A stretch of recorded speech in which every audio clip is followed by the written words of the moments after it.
Hi. போன வீடியோவில் வந்து 12th பயோமேக்ஸ் எடுத்த ஸ்டூடெண்ட்ஸ் கொஞ்சம் கம்ப்யூட்டர் டச்சே இல்லாமல் இருப்பீங்க. அந்த டச்சுக்காக உங்களுக்கு ஃபீல் பண்ணீங்க அப்படின்னா கஷ்டமோ கவலையே படாமல் நீங்கள் எம்எஸ் ஆஃபீஸ் கோர்ஸ் எடுத்து படிச்சிருங்க.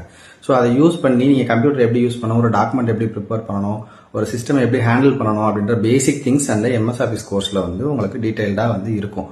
ஸோ அதை முதல்ல நீங்கள் ஆன்லைனில் படித்தாலும் சரிதான், இல்லை நீங்களே படிக்க முடிஞ்சா கூட எடுத்து படிங்க. யூடியூப்ல நிறைய வீடியோஸ் இருக்கு. ஸோ இல்லை என்னால் அது பண்ண முடியாது, ஏதாவது இன்ஸ்டியூட்ல போய் படிக்க முடியும் அப்படின்னு நினைச்சீங்கன்னா கூட நீங்க வாலண்டியரா நீங்க போய் படிச்சிடலாம். எம்எஸ் ஆஃபீஸை ஃபர்ஸ்ட் கத்துக்கிட்டீங்க அப்படின்னா நீங்க ஸ்டார்ட் பண்ண வேண்டியது C++ன்ற ப்ரோக்ராமே தான் நீங்க வந்து ஃபர்ஸ்ட் ஸ்டார்ட் பண்ணணும். ஸோ இப்போ நிறைய இன்ஜினியரிங்ல வந்து பைத்தான் தான் எடுத்தோன்னு இருக்கும், பட் C++ தான் வந்து ஃபவுண்டேஷன் ஆஃப் ப்ரோக்ராமிங்.